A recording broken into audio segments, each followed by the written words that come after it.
La cotidianidad de las ciudades encubre con sus sonidos muchas historias. Algunas de ellas, las más significativas, nos muestran cómo los pueblos van construyendo su futuro.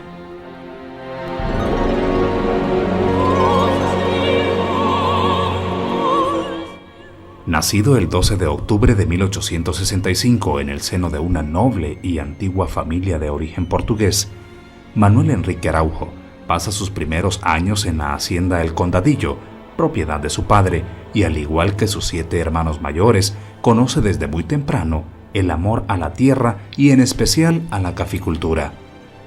Ellos eran portugueses. Estuvieron en Brasil, creo que pasaron a Colombia y luego a El Salvador. Eran 3 hermanos los que vinieron. Uno murió y quedaron vivos 2. Yo creo que hay dos ramas de Araujo. Pero mi rama estuvo siempre en Jucuapa, ahí en esa zona, y en Usulután. Y el papá de él, que se llamaba también Manuel Enrique, fue prácticamente un fundador del Triunfo, que antes se llamaba La Labor, pero de tanto esfuerzo lograron fundar el pueblo. Desde el inicio de su formación estudiantil, dio muestras de ser un alumno excelente y dedicado. Dicho empeño le abrió las puertas de la Facultad de Medicina de la Universidad Nacional. Luego de recibirse como doctor en medicina con especialidad en cirugía, neurología, patología exótica y doctorado en farmacia, parte hacia Europa.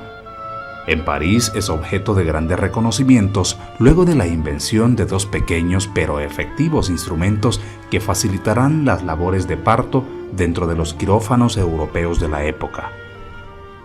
Una de las facetas más importantes de su vida profesional fue su ejercicio como médico, y específicamente como médico más orientado hacia el terreno de la ginecología, una rama que había trabajado bastante mientras realizó sus estudios en París. De hecho, él desarrolló varios inventos en la capital francesa, los cuales se enfocó hacia el trabajo especialmente de nacimientos. Y varios de estos aparatos él se los dedicó al que fuera su maestro en la Universidad de El Salvador, como fue el doctor Darío González, uno de los grandes sabios del siglo XIX que tuvo pues su lugar de nacimiento en San Vicente. El doctor González lo estimuló muchísimo y de hecho el doctor Araujo le obsequió una de las copias de sus inventos y se la colocó en una caja, ¿verdad?, que llevaba el nombre escrito en terciopelo y tallado, el nombre del doctor González en esa caja. Y esa caja, el día que el doctor González falleció, pues lo acompañó en su ataúd, ¿no?, a su última morada.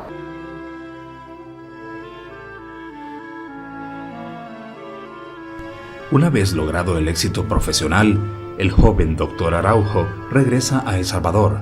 La ciudad de la que sale y a la que regresa Araujo una vez que ha hecho sus estudios médicos en París es una ciudad que se debate entre la modernidad, entre el hecho de ser una urbe contemporánea del siglo XIX y una ciudad que tiene mucho nexo aún con un área rural que no le es tan lejana, sino que más bien es una ciudad de San Salvador rodeada por aspectos rurales. En este sentido, es una San Salvador vinculada mucho con el café porque tiene a su alrededor fincas, pero también una ciudad que necesita progresar en aspectos materiales. De hecho, es una ciudad que incorpora rápidamente servicios como el ferrocarril, el tranvía, el telégrafo, ¿verdad?, el teléfono, ¿verdad?, diferentes inventos, y poco a poco, a medida que va avanzando el final del siglo XIX, se va sustituyendo los materiales tradicionales de construcción como el adobe, la teja, por elementos más contemporáneos de uso en Estados Unidos y en Europa, específicamente la madera, la lámina troquelada, el hierro, el cemento, ya comienzan a hacer presencia en aquella época. De hecho, en 1909 ya tenemos las patentes comerciales locales salvadoreñas para poder permitir industria del cemento en El Salvador, lo cual va a potenciar pues una industria de construcción muy nueva, ¿verdad?, que le va a hacer frente a los grandes terremotos de inicios del siglo XX, como son el terremoto de 1917, del 7 de junio de 1917, y el del 6 de septiembre de 1915, que van a ser los que moldean de alguna manera la faz de la ciudad de San Salvador, de esa San Salvador de fines del 19 y de inicios del siglo XX, en la que Araujo pues de alguna manera se debate, ¿no? Ahora, esa San Salvador tiene es muy contrastante la realidad social que tiene, por ejemplo. De hecho, hay una enorme masa poblacional todavía indígena, ¿verdad? Hay una clase popular, ¿verdad? Hay una clase media incipiente formada específicamente por los empleados de agencias bancarias, de almacenes, de casas comerciales extranjeras. Hay mucho extranjero viviendo en la San Salvador de aquella época, franceses, italianos, alemanes, representantes de casas comerciales, y hay un pequeño sector que específicamente controla dos de los grandes aspectos de la sociedad de aquella época, como eran el café y la banca. Entonces eso es como la sociedad en la que el doctor Araujo pues realiza su labor médica, ¿verdad? Y específicamente pues él tiene que prestar servicios como médico a ese sector caficultor banquero, pero también ejerce labor médica entre la población más baja del país y entre los indígenas, porque al fin y al cabo esta era la gente que de alguna manera acudía al Hospital General, que después se llamó Rosales, donde el doctor Araujo pues cumplió mucha de su función humanitaria como médico, ¿no? Y es precisamente en medio de su actividad médica donde conoce a su futura esposa. Cuando se casó, cuando fue el noviazgo con mi bisabuela había decidido hacerse monja de la caridad, y entonces estaba llegando al Hospital Rosales a ayudar ahí a los enfermos. Y entonces allí conoció a mi bisabuelo, que estaba ahí en el hospital. Y él preguntó, ¿quién es esa muchacha tan linda? Ay, fulana de tal. Ay, pues con ella me voy a casar, dijo. Y entonces empezó a insistir, y ella no lo recibía ni nada. Entonces una amiga de ella, que se llamaba Pepe Escamilla, que era una señora mayor, le dijo, mira, Conchita, te deberías de casar, le dijo. Ay, no. Entonces empezó lo llamaba esta señora, se fingía que estaba enferma. Llamen al doctor Araujo, decía, y era solo para que la viera. Y así hicieron el casamiento. Convertido ya en un hombre formal, como se solía decir, el doctor Araujo da rienda suelta a dos de sus más grandes pasiones, la medicina y la política, recibiendo en ambos aspectos de su vida manifestaciones de apoyo y admiración por parte del pueblo salvadoreño. Él pagaba mejor en sus fincas que la demás gente, y decían que la gente se iba a levantar. Y la gente lo quería mucho, porque él desde que estaba jovencito y acababa de salir de médico, daba consulta gratis a la gente pobre. Él tenía mucha conciencia social. El doctor Araujo se hizo un nombre de mucha presencia, ¿verdad? Un nombre de mucha valía social en la San Salvador de fines del siglo XIX, debido a sus estudios, a su encanto personal, pero sobre todo a los contactos políticos que había desarrollado ya a partir de aquella época. En ese tiempo tenemos que recordar que no había muchos profesionales en El Salvador, entonces difícilmente a fines del siglo XIX había más de 150 personas con diferentes títulos profesionales en la ciudad de San Salvador. Esto implicaba ingenieros, teólogos, jurisconsultos, médicos y otras personas vinculadas con esos trabajos profesionales. Entonces, en este sentido, lo que se tenía era un espectro de profesionales egresados de la Universidad de El Salvador o incorporados a ella, porque era obligatorio ser incorporado a la Universidad de El Salvador para poder ejercer una profesión en el territorio nacional. Entonces era un espectro muy limitado. Sus inclinaciones políticas, poco a poco, fueron tomando fuerza, y gracias a su trabajo y reputación, el doctor Araujo se convirtió en una figura atractiva para ostentar el cargo de presidente de la República. A Regalado le quiso dar un golpe de Estado, y durmió a toda la tropa, todos los de un cuartel les dio en la sopa, les dio una cosa allí y todos se durmieron y lo cogieron preso, estuvo 6 meses preso. y también cuando estaba como de unos 8 años ahí en Jucuapa, dicen que andaba a caballo y lo mandaban a traer agua en la hacienda, en la finca. Y entonces un pariente le dijo, mira, qué garbo, le dijo, parece el presidente subido en esa mula. Y voy a hacer, le dijo, presidente. O sea que a él siempre le gustó la política. Creo que de bien jovencito. Él era bien, como le dijera, se hacía ilusiones de querer transformar el mundo. Entonces el doctor Araujo se incorpora después de realizar sus estudios en París y es así como él puede ejercer su labor médica.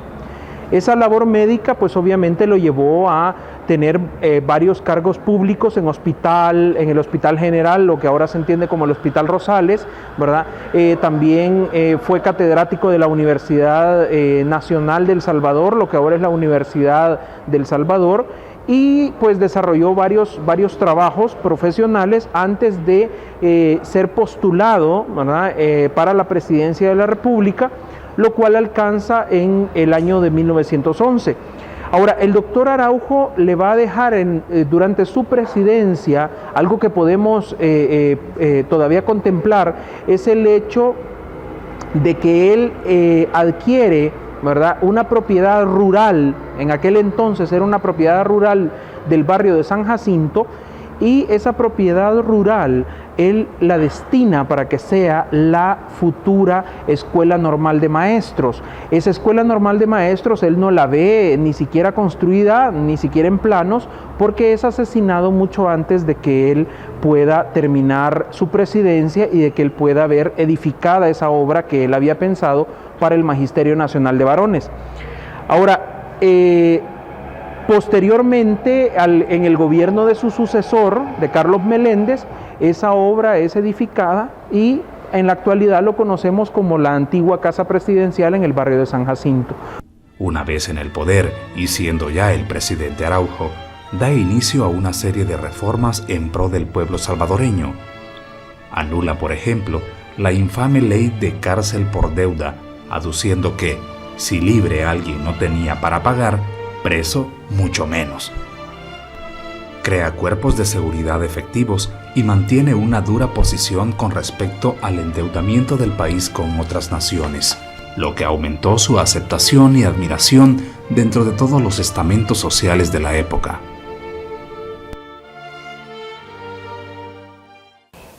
Y bueno, él era, como le digo, muy caritativo. Inclusive en el libro de Roque Dalton, de Miguel Mármol, ahí lo mencionan a él.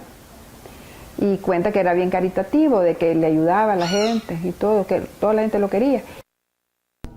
Felizmente mi madre pudo conseguir empleo de cocinera en San Salvador y a partir de entonces se dedicó al servicio doméstico.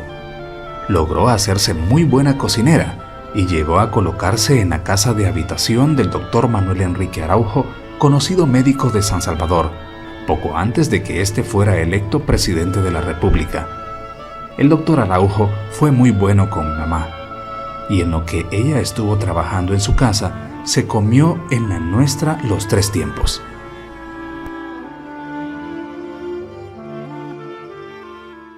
El año de 1913 encuentra un El Salvador sin mayores sobresaltos. La vida en la pujante San Salvador de antaño transcurre entre política, economía y caficultura. Solo un secreto grupo de conspiradores estaban al tanto de los hechos que ocurrirían la noche del 4 de febrero.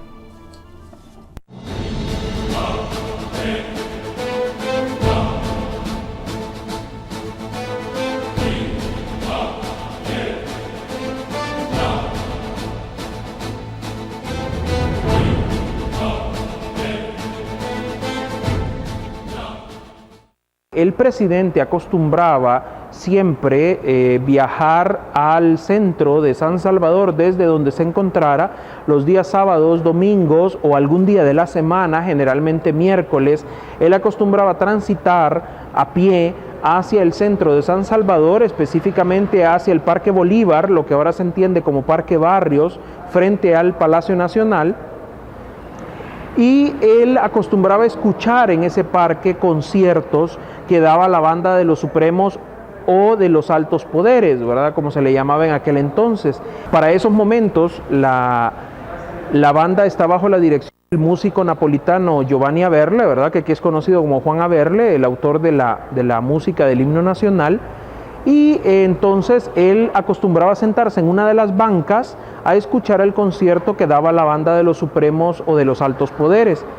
En ese lugar, en esa banca, es donde es asaltado por Mulatillo y sus compinches asesinos y es macheteado, ¿verdad?, y lesionado de bala, y es donde él entra en su proceso de agonía esa tarde-noche en la cual es víctima del magnicidio. No vayas, Manuel, porque soñó, mi bisabuela soñó que lo mataban.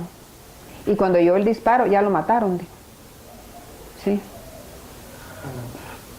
Sí, y allí pues, hasta de las personas que lo invitaron, hubo una persona que lo invitó para ir al parque y ahí iba con doble. No, él no quería ir al parque, estaba muy cansado, pero era que ya lo estaban esperando. Lo llegaron a sacar a la casa. El crimen fue consumado con éxito. La conspiración logró sus nefastos frutos. 5 golpes de machete fueron descargados contra la cabeza del mandatario y un disparo atravesó su hombro, comprometiendo gravemente la vida del presidente Araujo. La sangre había corrido en el Parque Bolívar.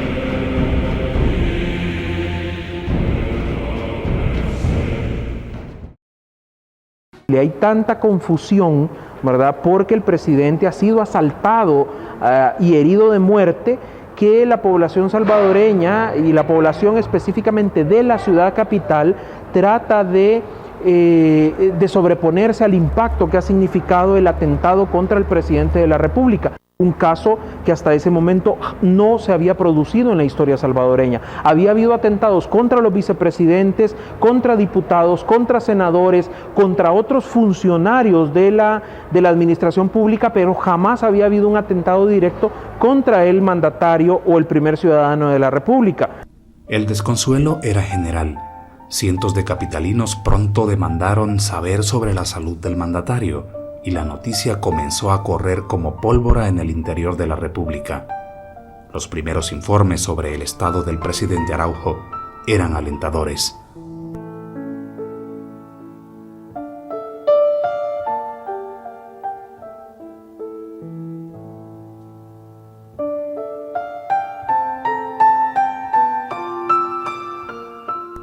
Los autores materiales del atentado aún estaban libres. Sus nombres: Virgilio Mulatillo, Fabián Graciano y Fermín Pérez, 3 campesinos salidos de la nada y totalmente desconocidos hasta ese fatídico día. Pues la población se indigna, ¿verdad? Y al indignarse la población, lo que se produce es prácticamente un afán de linchar a Mulatillo y a sus asesinos. Y es así como muchas personas ciudadanas se involucran en las tareas de rastreo de estos individuos hasta que son capturados. De hecho, ahí entran entonces ya todas las especulaciones de cuáles fueron los reales motivos para que este doctor Araujo fuera pasado por las armas en una forma tan pública, pues porque realmente fue un asalto en momentos en que el concierto estaba en su apogeo. Fíjese que a esos pobres indígenas, esos dos señores, fíjese que cuando ya los cogieron presos, ellos dijeron de que había sido el señor Carmona que los había contratado. Pero este señor Carmona lo llevaron a la policía y ahí apareció muerto. No sé si al siguiente día, los 2 días, yo creo que lo callaron, ¿verdad? Con un balazo en la boca para que no hablara, porque había una cola bien grande ahí. Entonces, yo sé un montón de nombres, pero no los voy a decir porque no se puede. Pero fíjese que, es que mire, se decían unas cosas y eran unas de chambres y todo.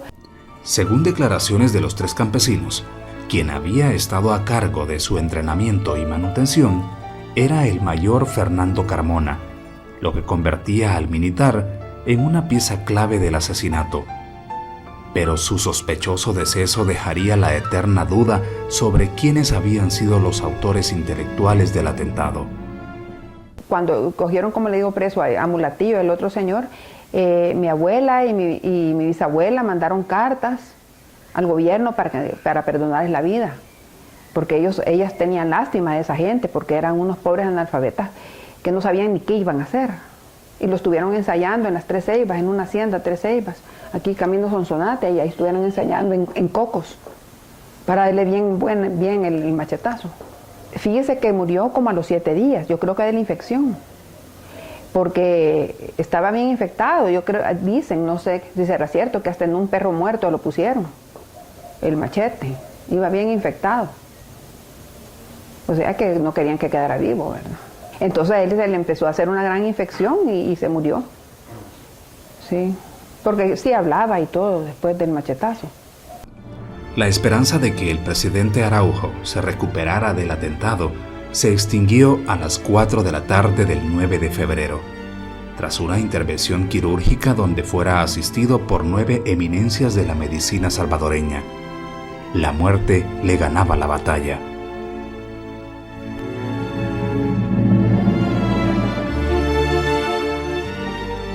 Bueno, aún hay, sobre ese tema hay muchas dudas, ¿verdad?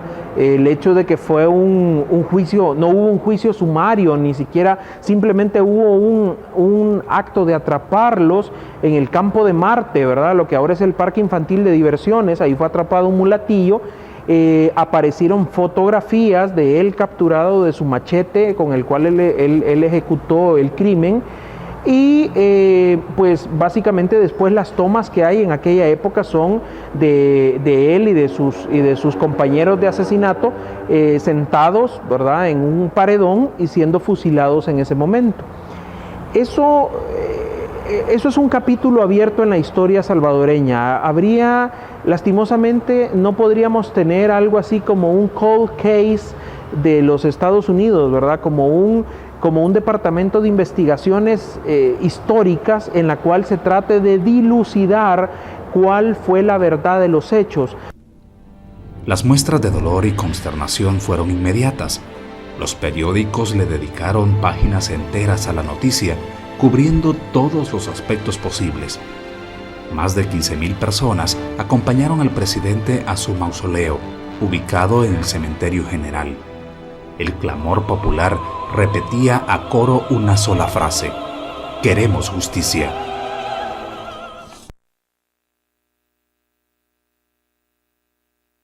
Es un punto muy importante el hecho de que nunca hubo una investigación seria, ¿verdad?, policial, para descubrir a sus asesinos intelectuales y materiales. Es curioso, por ejemplo, que Mulatillo y sus compinches en el asesinato, que son los que ejecutan la obra material del magnicidio, son casi inmediatamente fusilados al momento de ser aprehendidos. O sea, no hay ningún juicio, no hay ninguna investigación, simplemente son capturados y fusilados. ¿Para qué razón? Pues específicamente uno puede creer que para encubrir a alguien, ¿no? O el otro involucrado se suicida de manera misteriosa, ¿no? Entonces, como que todos los asesinos materiales, todos los involucrados en el hecho material del crimen, pues son rápidamente eliminados de la faz de la tierra, y obviamente con la muerte de ellos se pierden cualquier tipo de conexiones que pudiera conducir a los autores intelectuales del hecho. Pues yo lo que siempre recuerdo desde que estaba pequeña, que mi madre nos contaba a todos nosotros, la manera como él había fallecido, que lo habían asesinado, y que era por cosas políticas, intereses, porque él no dejaba que el país se endeudara. Él eso nunca lo consintió, y entonces le llegaban a querer hacer negocio con él, y con él él dijo, yo no me voy a dejar mandar por nadie. La falta de una explicación clara al asesinato del presidente Araujo comenzó a dar pie a toda una serie de teorías alrededor de su muerte. Por un lado, había quienes pensaban que era un golpe de Estado. Había quienes pensaron, ¿verdad?, que era una estrategia de la familia Meléndez para derrocar al mandatario y hacer que llegara uno de sus parientes, que en estos casos pues serían Carlos o Jorge Meléndez, que eran hermanos entre sí. De hecho, Carlos Meléndez era el vicepresidente del doctor Araujo. Entonces, la teoría como que tuvo alguna fuerza en aquel momento, pero no se pudo aclarar nada en su totalidad. Otra teoría otro grupo de teorías planteaban que podía ser un atentado planeado desde Guatemala para dañar al gobierno salvadoreño. Recordemos que las rivalidades entre Guatemala y El Salvador habían sido históricas. De hecho, a duras penas 7 años antes, el general Tomás Regalado había muerto en la última guerra contra Guatemala. Entonces los resentimientos estaban a la orden del día y eran bastante explosivos. El general Peralta Lagos era en aquel entonces el ministro de la Guerra y Marina de El Salvador y era el fundador de la Guardia Nacional, que es otro de los cuerpos paramilitares que crea el doctor Araujo durante su presidencia.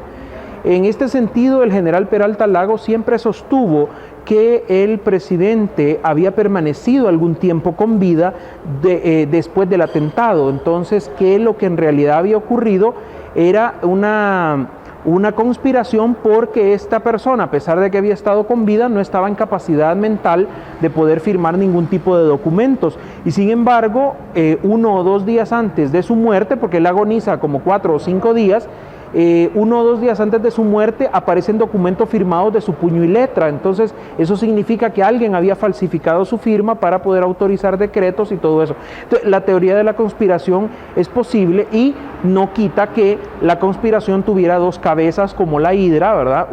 Una cabeza conspirativa política y una cabeza enfocada hacia el terreno de lo amoroso, líos de faldas, mujeres, ¿verdad?, etcétera, etcétera.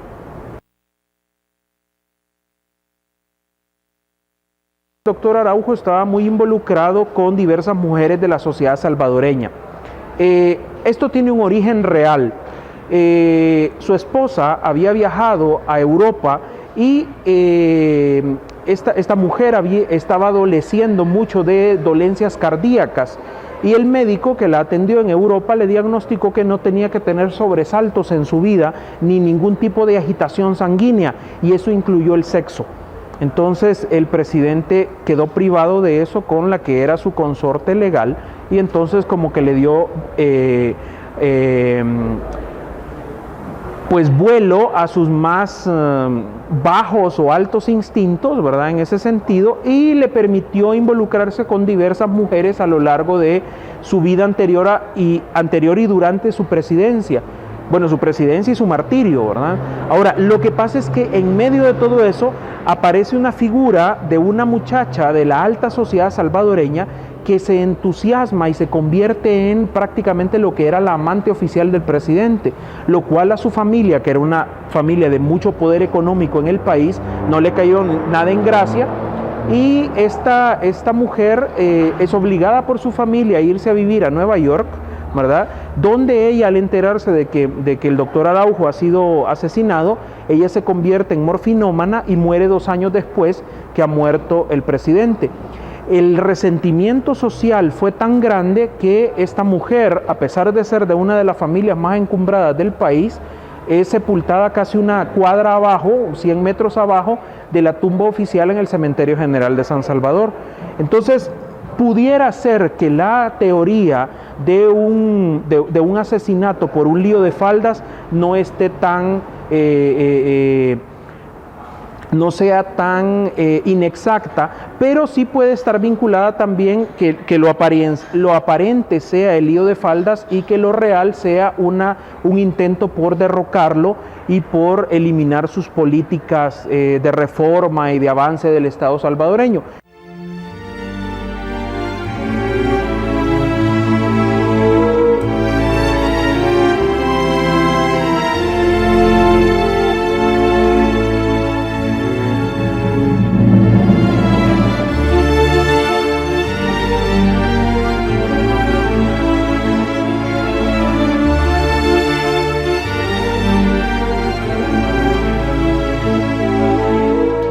Las teorías son muchas, sin embargo, las respuestas siguen siendo sumamente escasas. La niebla del tiempo ha echado sobre este crimen en particular un grueso velo que aparentemente también ha sido entretejido por manos interesadas en mantener oculta la tan preciada verdad. Una vez me pasó a mí en un bautizo. Estaba un señor en mi mesa y entonces estaba ya con sus tragos y me dijo, mira Conchita, me dijo, mi abuelo fue uno de los asesinos de tu bisabuelo. Ah, de veras, le dije yo. Y así contándome como que era una gracia que había hecho, una cosa fabulosa. Entonces yo me quedé callada porque me corté. Y desde entonces el señor se me esconde un poquito, yo lo veo así como apenado, lo veo. Lastimosamente en el país no somos muy dados a guardar documentación y no somos muy dados también a escudriñar los archivos históricos y específicamente de este caso, pues lo que quedó fueron los testimonios de las personas que estuvieron ese día, esa tarde, esa noche y las siguientes alrededor del cuerpo exánime del presidente Araujo. Lastimosamente de todas estas personas que estuvieron ahí, únicamente el general Peralta Lagos dejó testimonios bastante fehacientes de qué fue lo que ocurrió en aquella época. Incluso el general Peralta Lagos contaba un hecho bastante macabro, y es que cuando el presidente fue declarado muerto, lo colocaron en un ataúd provisional y cuando lo trasladaron al ataúd definitivo, ¿verdad?, nadie se dio cuenta hasta varios días después que parte de la masa cerebral del presidente había quedado pegado en el fondo del primer ataúd. Entonces la pregunta fue, ¿qué hacemos con esta masa encefálica que está aquí metida dentro de este ataúd? La decisión que tomó el general Peralta Lagos fue ordenar que esa masa cerebral fuera colocada en una botella y esa botella fuera enterrada en secreto en el patio, ahora jardín, del Palacio Nacional. Así que si en algún momento hay una excavación histórica o arqueológica en ese sitio y se descubre esa botella con alguna sustancia, indudablemente es parte de la masa encefálica del doctor Araujo, ¿verdad? A 81 años del magnicidio del presidente Araujo, solo podemos hacer conjeturas respecto a su violenta muerte. Es probable que nadie nunca sepa decirnos a ciencia cierta qué ocurrió tras esa cadena de muertes, fusilamientos y suicidios. Lo cierto es que la huella de este ilustre mandatario ha marcado la vida de varias generaciones de salvadoreños, siendo su último legado un auténtico símbolo de esperanza y valor. Ahora, un detalle importante que vincula al doctor Araujo con la actual población salvadoreña, a pesar de su asesinato, es el hecho de que sobre su tumba, que es un mausoleo negro de piedra que está situado en la sección de los ilustres del Cementerio General de San Salvador, sobre esa tumba durante décadas casi 3 décadas, estuvo colocada una estatua que ahora es representativa del pueblo salvadoreño, como es la imagen de El Salvador del Mundo, que se encuentra en la Plaza de las Américas, o pues más popularmente conocida como la Plaza del Salvador del Mundo, aquí en la colonia Escalón, en San Salvador. Esa imagen fue trasladada a ese lugar en 1942 con motivo del Congreso Eucarístico de ese año. Entonces quiere decir que eso perteneció a la tumba del doctor Araujo y ahora forma parte del patrimonio pues cultural, mental y nostálgico de mucha de la población salvadoreña, específicamente de la que también profesa ideales católicos, ¿verdad? Pero en general pues se ha convertido en un símbolo del pueblo salvadoreño, porque incluso figura como parte de la simbología de las placas de automóviles que tenemos ahora en El Salvador.